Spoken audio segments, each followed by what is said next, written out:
Good morning or good afternoon, depending on where you are. My name is Melissa Sheehan. I'm the Chief Revenue Officer for Accelerant. We're so happy that you've joined us today to talk about customer loyalty strategies and ways to conquest business and gain market share during these uncertain times, as crazy as that sounds.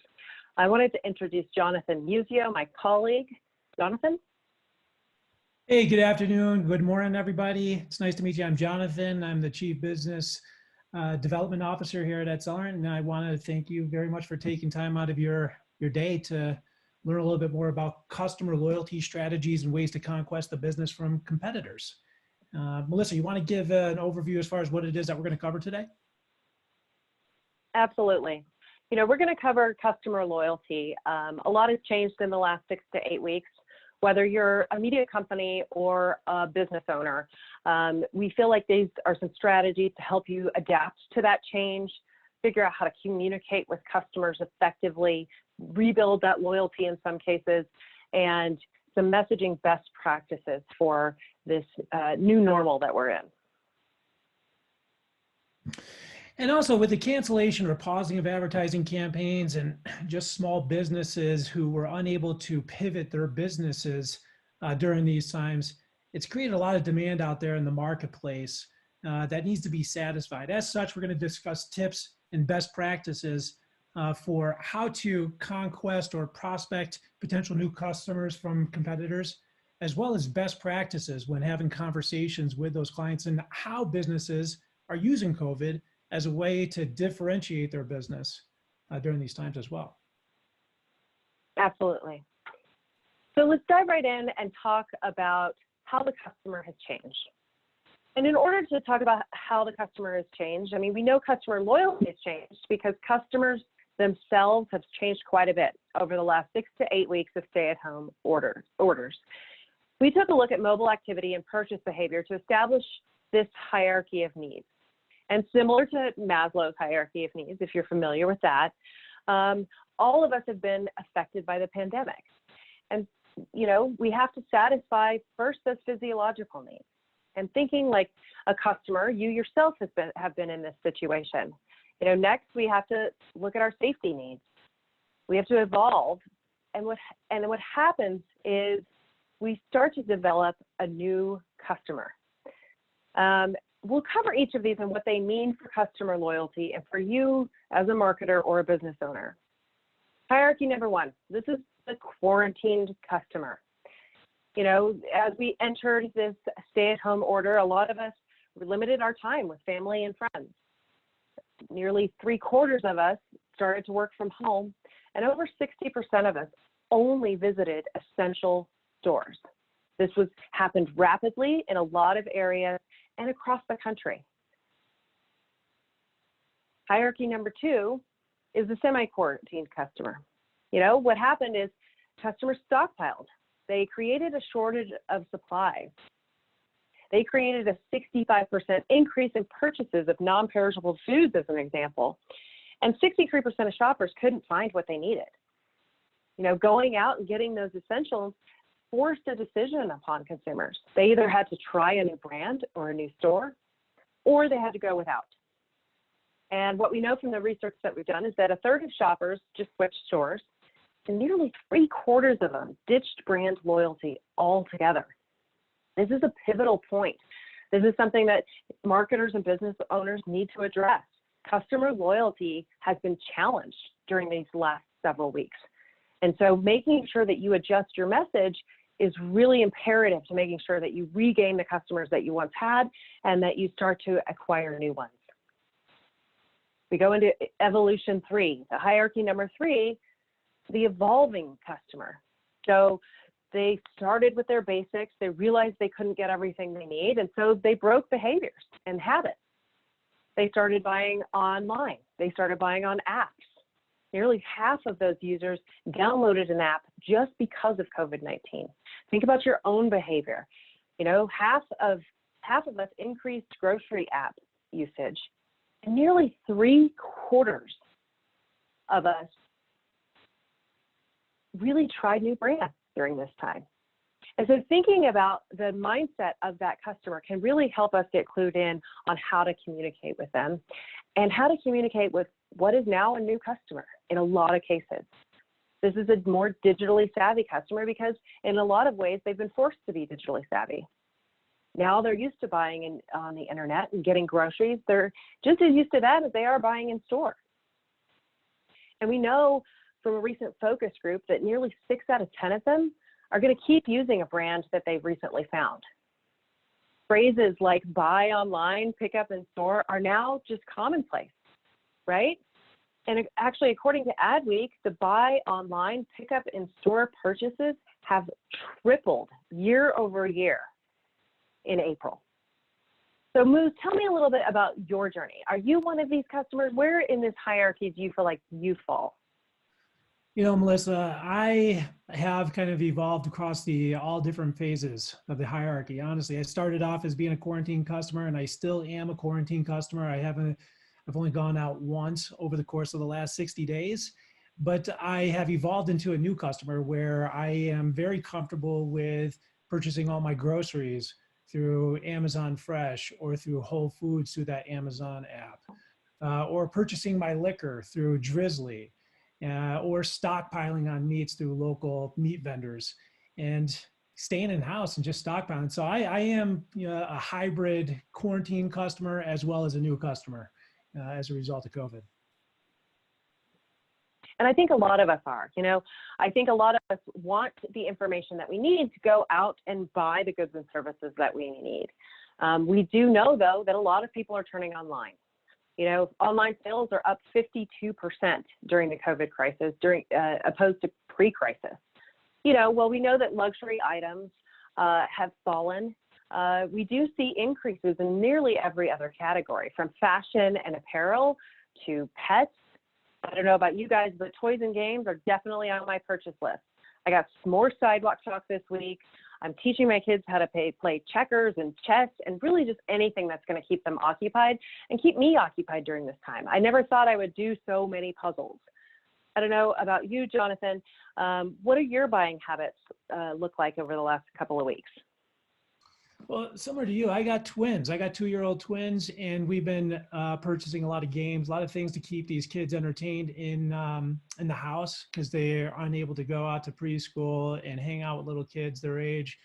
So we've been spending a lot of time purchasing toys, games, just things to kind of keep these guys occupied, as well as with our pets. We used to go out and shop for pet food at the local pet store, but we've been using Chewy, for instance, as a way to get pet food delivered to our house as well. So yeah, I know that my purchasing goods and our family's purchasing goods are very kind of in line with some of the different stats that you have up on the screen right now. Yeah, absolutely. And, and it's everything from, like we said, sports and fitness. Takeout searches, for example, have increased almost 300%. People want to be able to connect with the goods and services that they need, and they're turning online to do so. And so, taking all of these stats, let's talk about what the inferences are. A few weeks ago, nearly 90% of Americans were still under stay-at-home orders. Now it's about 60%. And so consumers are cautious, but they're still spending, as we just showed. As these restrictions start to ease, they want to know how they can safely interact with local businesses. And we as marketers and as business owners need to provide reassurances that the customer is safe and can still get access to goods and services. And so, taking a little bit of a look into what is it that customers want to hear from brands today. We know that 43% of them find it reassuring to hear from brands they know and trust. I found it reassuring to hear from, my local home and garden center. I plant a garden every year. And they sent me, an email telling me how they were handling the crisis, what to expect when I got there. Only 15% of customers don't want to hear from brands. That means 85% of people do. And 40% want to hear what are brands doing in response to the pandemic. 6 out of 10 are really pleased to hear about brands taking action, like making donations of goods and services. And so thinking about what customers want to hear can really help you craft the message or the strategy that you have in store before you communicate with those customers. Because what we know is that more than half of adults are going to prefer to buy from companies that show how they're protecting customers against the threat of COVID-19. It's something that we have to address. And if they are doing so, customers are going to trust that brand to keep them safe. And they're going to recommend that brand to friends and to family. They're going to prefer it, and they're going to buy more from that brand in the future. So by simply doing that one thing, show how you are protecting customers against the threat of COVID-19, you have begun to develop more customer loyalty. And establishing trust is really important. A third of customers want to see brands that are not taking advantage of a crisis to maximize their own profits. It kind of goes back to they're pleased to hear when they're helping the community. And they trust brands more if they show how they take care of both their customers and their employees. Those are really important messages to consider that we wouldn't have considered probably 10 weeks ago. And brands are responding. A recent IAB survey, the Internet Advertising Bureau, found that they're adapting their ad strategy.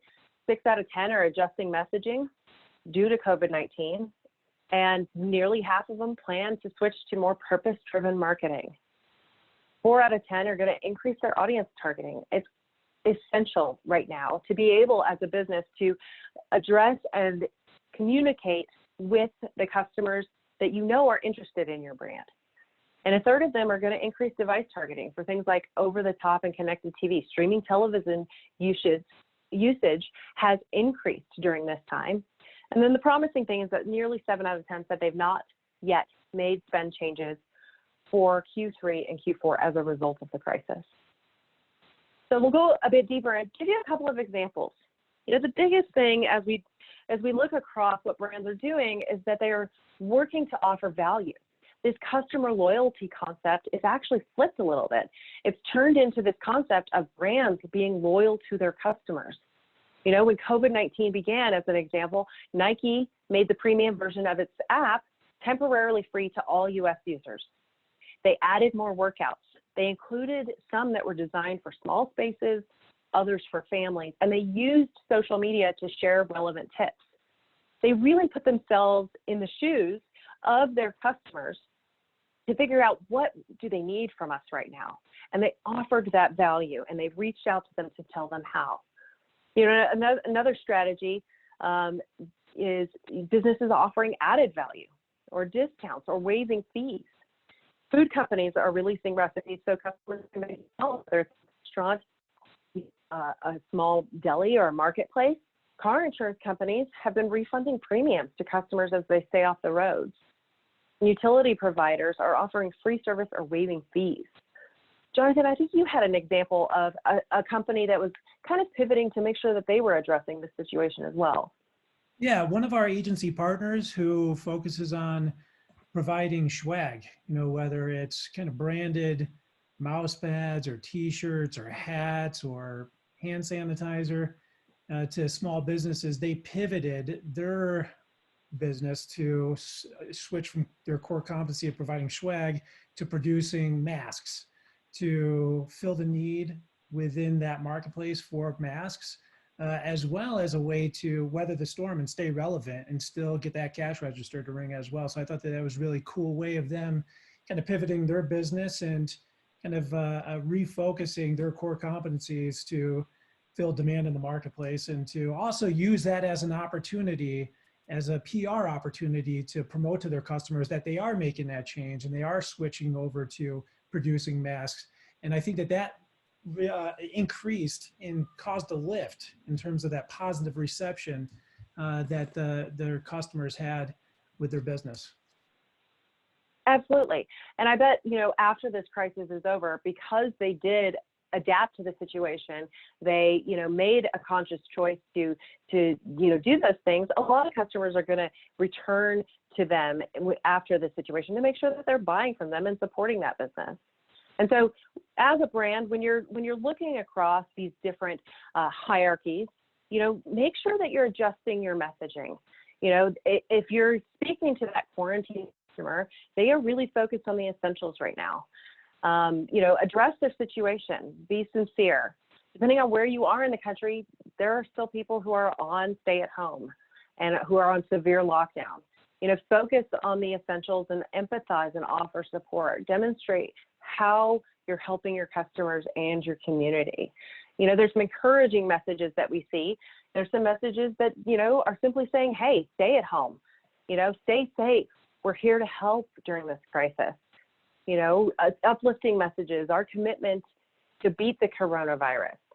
Verizon coming out with a message, not only are we here for you, but we're prioritizing first responders to stay connected. These are great messages to really address where customers are psychologically in that quarantine state. We go kind of to that semi-quarantined customers. Remind them though, life is going to continue. We're going to continue to need things around our house, inside our house, things to do, things to occupy us. So remind them about services that they might need. You can see here, not only do they have a stay safe, but change your air filter. Great message, right? Don't forget that you still have stuff to take care of. Reassure them. What precautions are you taking in store? And are you in stock with the goods that they need? That's a big message right now. My local toy store, completely out of puzzles. And I'm glad for that. I'm glad to see that they are gaining business during this time because they're a small local business. But this show them you're a brand that you can trust. And really, address their situation. You can see this home improvement company, head on. Stuck at home staring at that old roof.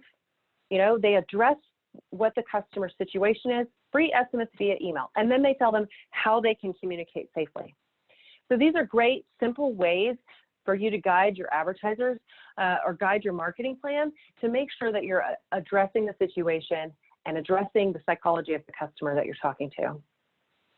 And then, thinking about that evolving a new customer. Like we said, a lot of their buying habits have changed online, and whether it's buy online and then pick up in store, or whether it's buy online and deliver, now is the time to really figure out how you're going to give them choices.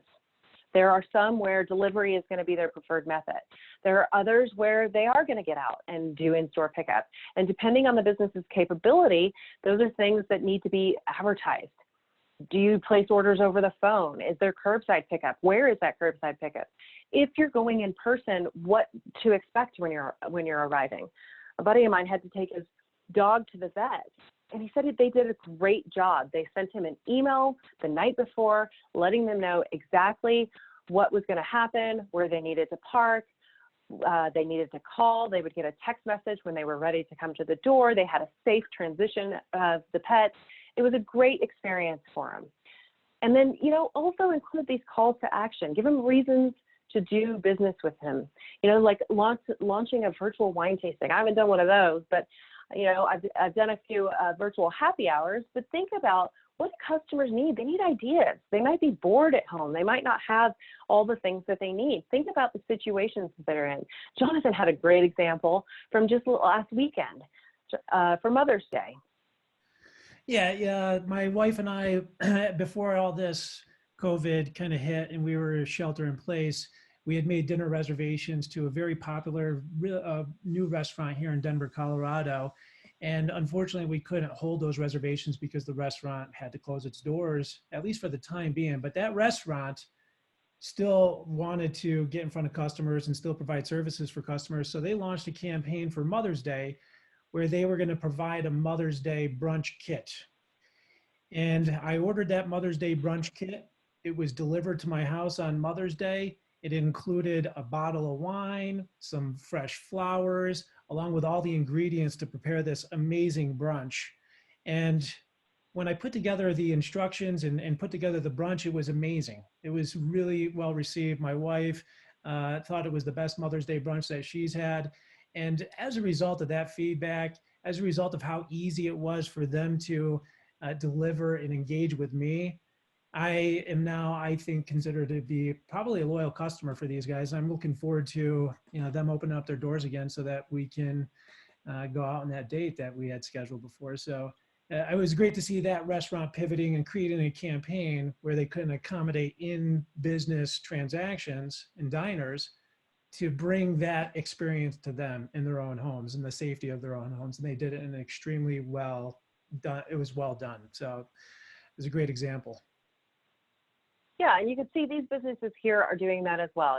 This Ford dealership says now open for online sales. A lot of these dealerships are delivering those cars after they're sold. And keeping you connected to your education, figuring out ways to keep people connected and do business together. And, we talked about that brand loyalty. The brands are going to have to reach out to these customers, probably more often than they had to previously, communicating as changes are occurring in their area. Make sure that they're staying relevant to their customers based on their needs today, whether it's for Mother's Day or whether it's because restrictions are easing or masks are required. Promote what's going on. Promote the health and safety steps that the businesses are taking and detail how they're helping the community. The tone really matters. Presenting a message with empathy, with transparency, and consider using special promotions or offers that are going to resonate, just like that Mother's Day package. Those are things that can really hit home and help people do business with those local companies. Jonathan's going to talk a little bit about how businesses can reach their customer better today. Yeah, Melissa's done a great job of summarizing how customers' tendencies, loyalties, and buying habits have evolved because of COVID, and how businesses are pivoting their messaging to support this change in consumer behavior.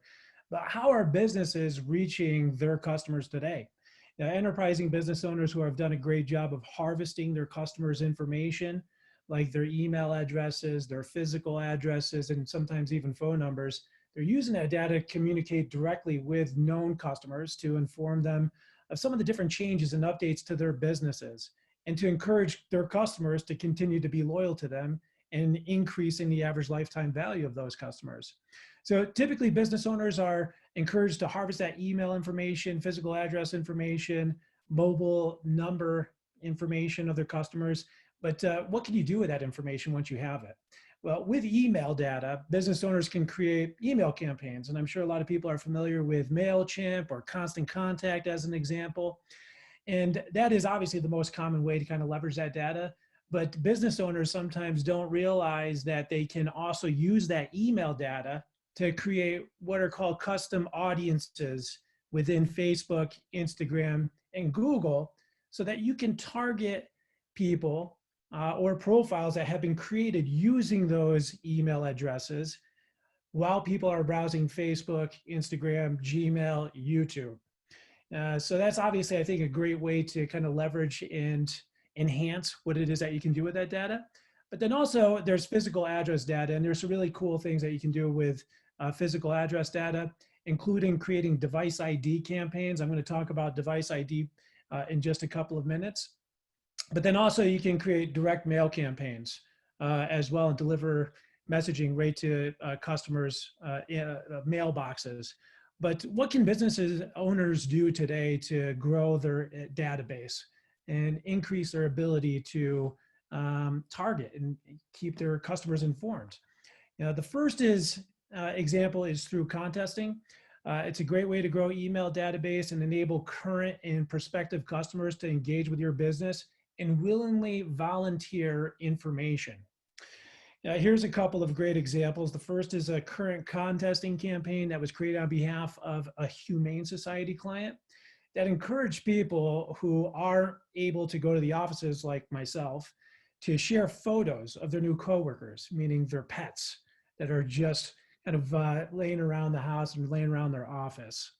Another tactic that's resonated extremely well with consumers today are supporting people who are on the front lines, like grocery store employees and people who work in the healthcare industry. You can see that this contest that was sponsored by a healthcare client encouraged people to nominate their favorite nurse in the community for a chance to win $400. Lastly, holidays, I think, represent a great opportunity to launch a contest. And with Memorial Day weekend coming up, as well as 4th of July, I think they're great opportunities to create a contest to have people share photos or stories or experiences of what it is that they're grilling, what their firework display looks like, what their plans are for Memorial Day weekend while they're in COVID. I mean, I think that these are all relevant opportunities for businesses to be presented to by media companies, present these ideas as a way to kind of grow that email address database and a way to engage with their current and prospective customers as well.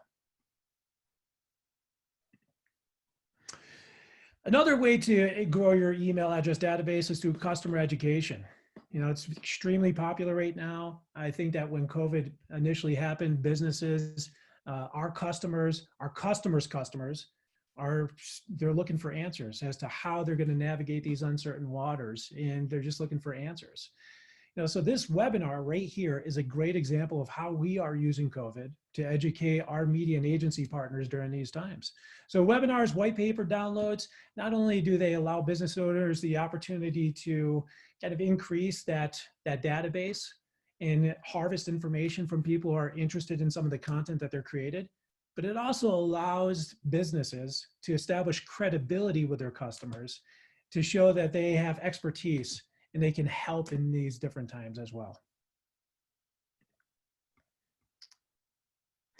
And then lastly, an example of how to potentially pitch and create a program to harvest customer information are through loyalty programs. I used a couple of loyalty program examples right here around frequent flyers programs, as well as hospitality programs. And you can see the loyalty programs allow businesses to not just, again, harvest that information of people that want to be involved and included in these loyalty programs, but it's a great way of growing the average lifetime value of a customer. And I am a frequent flyer. I'm a United frequent flyer myself. So I know that every single time I fly, I'm earning my way to more of an elite status and more perks and benefits that could be established with that loyalty program. And it's all going to be tied to a brand that I'm extremely loyal to. You know, so I think that these are obviously great examples. And I look at this IHG Rewards Club.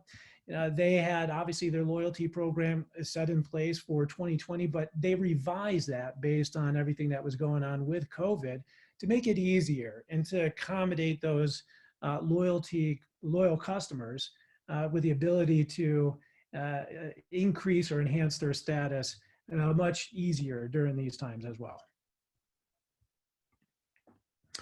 And here is a great case study for a publication partner of ours that wanted to grow their email address database so that they could deploy a newsletter to keep customers and readers informed about everything that was going on with COVID. You know, so as a result of this campaign, they saw an increase of over 400 subscribers to their newsletter. So obviously they are able to increase the number of people that they can keep informed, you know, with their newsletter, but it also created advertising opportunities for local businesses who wanted to get in front of their readers as well. So it just allowed them to monetize that increase in subscribers as well, in addition to being able to inform that their readers. You know, so it was a dual purpose campaign that you know, performed exceptionally well. Now, we're going to talk a little bit about conquesting the competition. As we mentioned earlier, there's been a ton of advertisers that have canceled or paused their campaigns, or even small businesses that have been unable to figure out a pivot in terms of how to accommodate business during COVID. And as a result, there's just a ton of customer demand out there for goods and services in the marketplace that needs to be satisfied. You know, so we're going to spend a couple of minutes talking about tips, best practices for prospecting and conquesting customers from competitors, and how businesses are using COVID to differentiate their business right now. So the first platform that's being leveraged tremendously by our partners is a platform called Device ID. And Device ID is pretty cool, pretty creepy.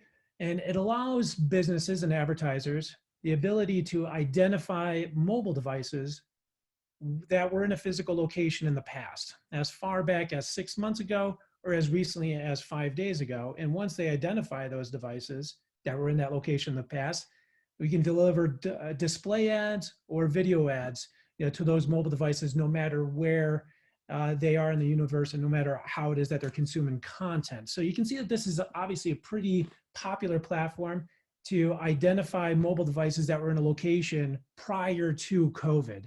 Current geofencing isn't that effective right now because of the fact that everybody's at home. They're not going out to visit their favorite restaurants or going to different events or to check out sporting events or anything like that. So as a result, businesses are using this platform and allowing them the ability to identify those devices that were in those locations in the past. And how this is enabled is through location services that are pretty much on every single smartphone that's out there in the marketplace.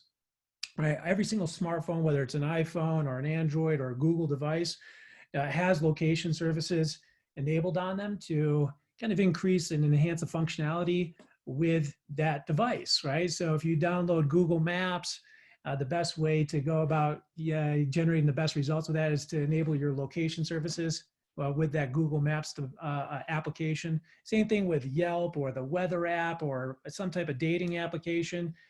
Typically people that have those applications downloaded on their device, they enable those location services to make it easier and to provide results that are proximal to their current physical location. And these location services are pinging your location while you're using that application. And oftentimes it's also pinging your location while you're not using that application and you have the phone shut off and it's in your pocket. As a result, we're able to identify trends within location on specific devices. And there's a lot of really cool things that we can identify through those different trends, such as demographic insights. And with those demographic insights, if we're able to identify a mobile device that was in a physical location 3 months ago, say it was at Coors Field or maybe at a Broncos game over the fall, we can harvest those devices that were in those locations in the past.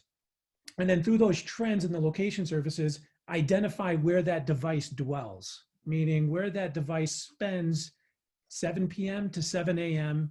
every single day of the week.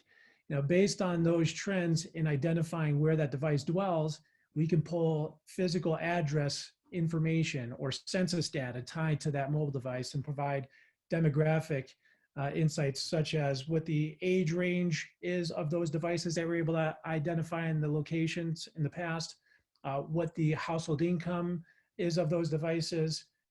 Do those devices have kids? Are they male, female? What zip codes? So on and so forth. So there's a lot of information that we can generate in terms of identifying those devices that were in that location in the past. And then once we identify those devices, we can set up a campaign to deliver either a display ad or a video ad to those devices, and then track what those devices do after they've been delivered an ad. So the cool thing about Device ID platform is that we can establish foot traffic attribution and determining devices that were delivered an ad who then physically came into a conversion zone in the future. So this foot traffic attribution, I know that typically we're looking at devices that come into a brick and mortar location, but because of COVID, we're also able to identify devices that come to, say, a curbside pickup location or to a parking lot location at that business's brick and mortar location. And another cool thing about this Device ID platform is that we also can provide match back reporting as well, where if that advertiser provides us a list of customers who transacted with them during the course of the campaign, we can match it back to determine if we delivered an ad to that device as well, to establish that one-to-one attribution for the impactfulness that this campaign had on driving results. So there's some pretty cool tactics or ways that you can leverage this platform to do some pretty cool things. The first is visitor targeting. A lot of people want to target their visitors that came to their location in the past, and they want to just retarget people and devices that came to their location in the past. And you can see that this would be an extremely useful tool to target devices that were seen at competitors' physical brick and mortar locations. And then lastly, there's the household extension or lookalike targeting as well with this as well. So with those demographic insights, we're developing a demographic profile of devices that we're seeing in the location in the past. And you can use that data to create a brand new lookalike targeting campaign to target demographics, people with the same age, it's people with the same household income, people that have kids, male, female, people that live in a specific zip code. You can use the audience insight report and those demographic insights to create a brand new campaign to target those devices as well. Another cool tactic that's being employed to conquest business from the competition is called paid search conquesting. Now, so what is paid search conquesting?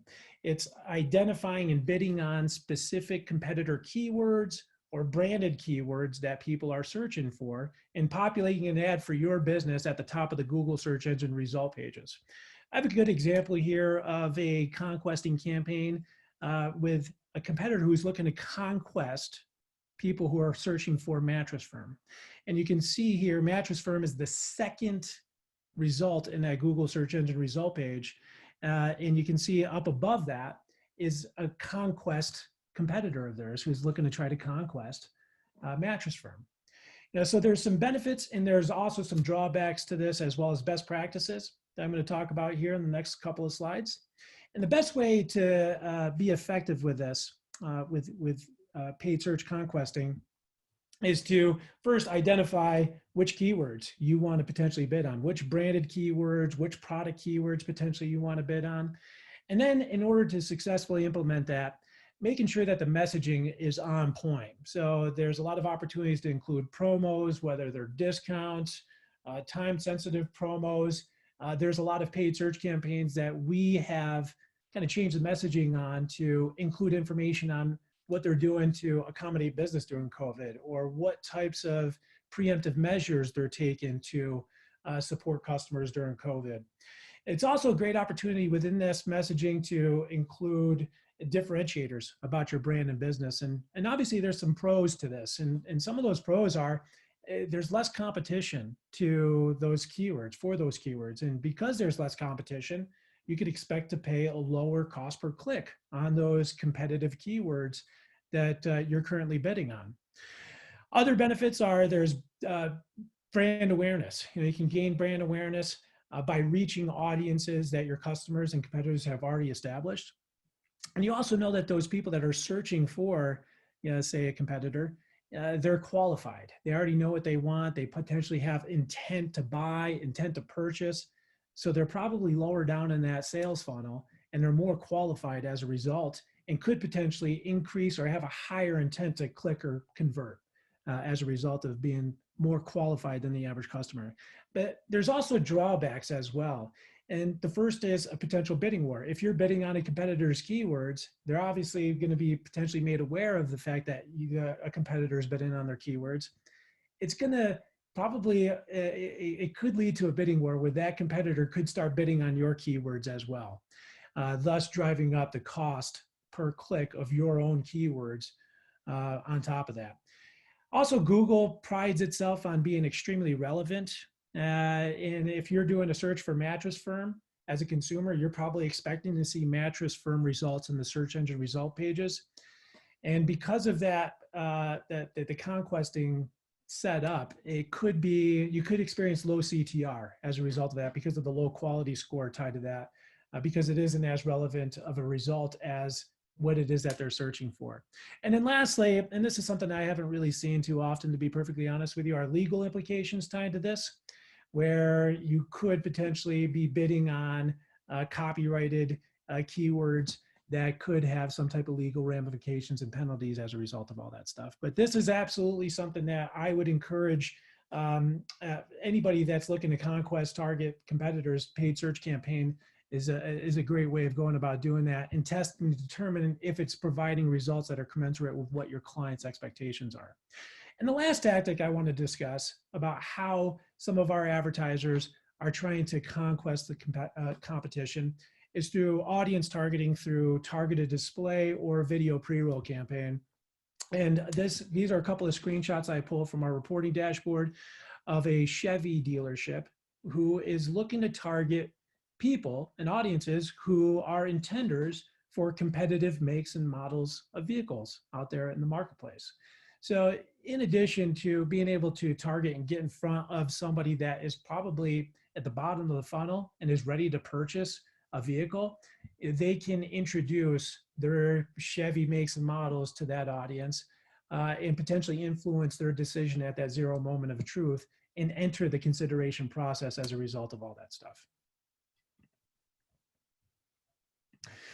So Melissa, I was hoping that maybe you can explain and talk a little bit about best practices with regards to messaging and communicating to competitors and competitors' customers. Yes, absolutely. I think, there's some great tactics in there, and the themes and topics that we have, seen resonate are really that we're all in this together, because we are.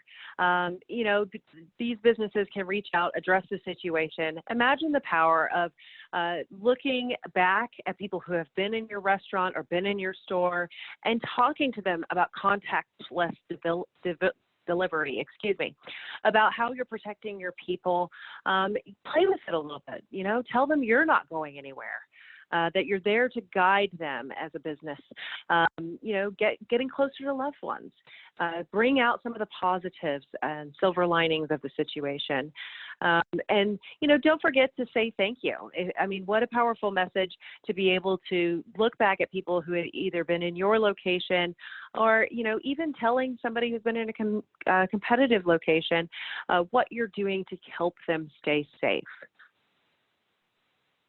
And tone is really going to matter during this time. Making sure that you're staying sensitive, that you're, really positive and inspirational.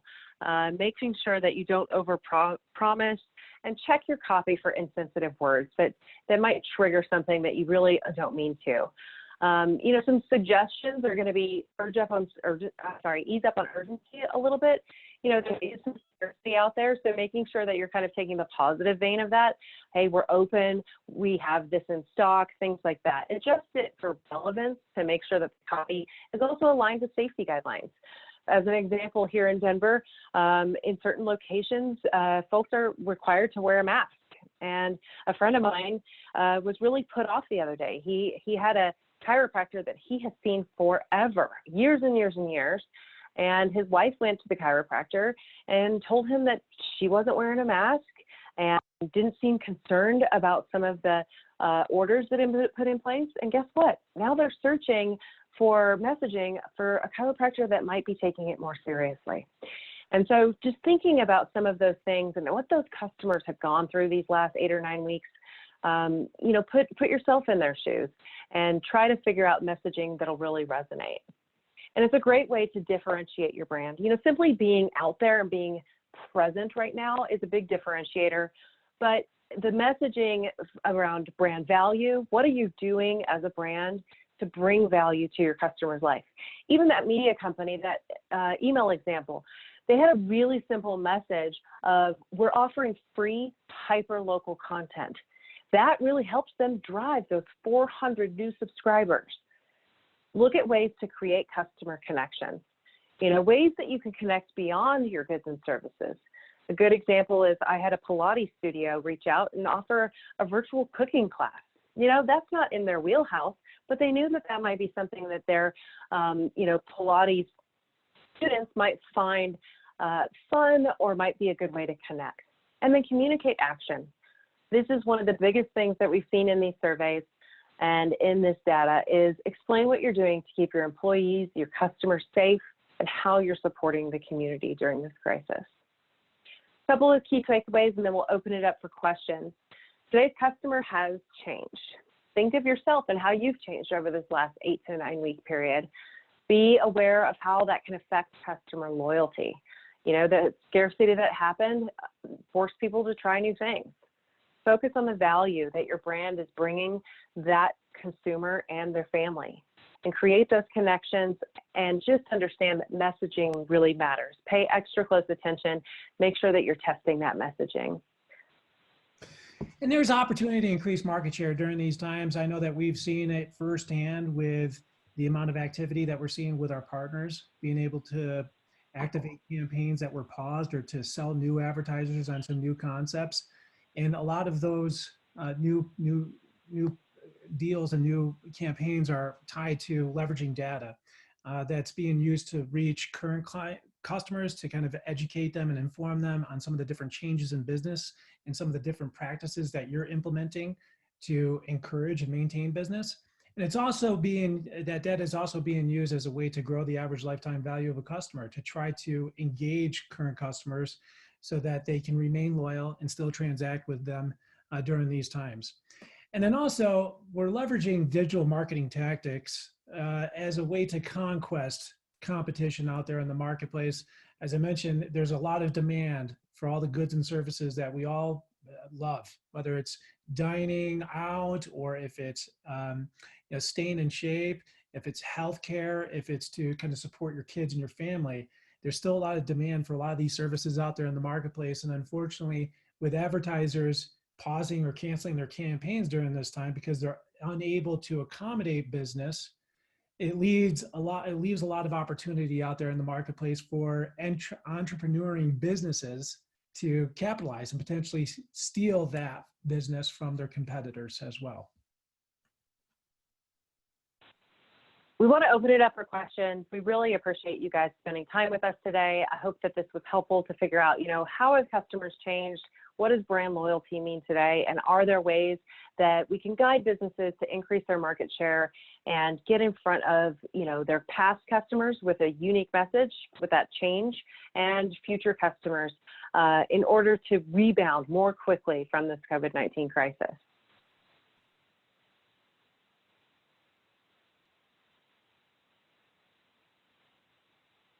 If you have any questions, put them in the Q&A box. I don't see any right now, but we'll stay on. If you would like to, give us a question or two, or even just talk about some follow-up that might be needed for your market. Thanks so much. Thank you, guys.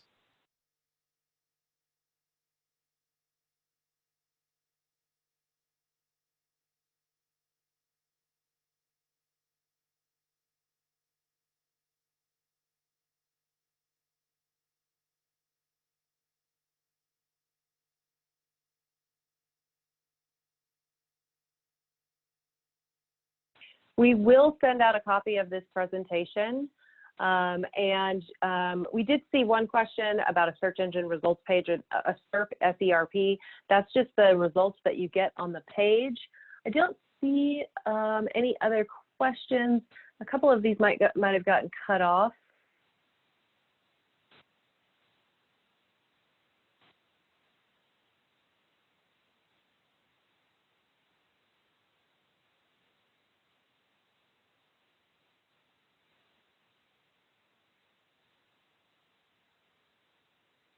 If you'd like to send us a private note, you can use the chat box if you'd like to throw your question in there as well.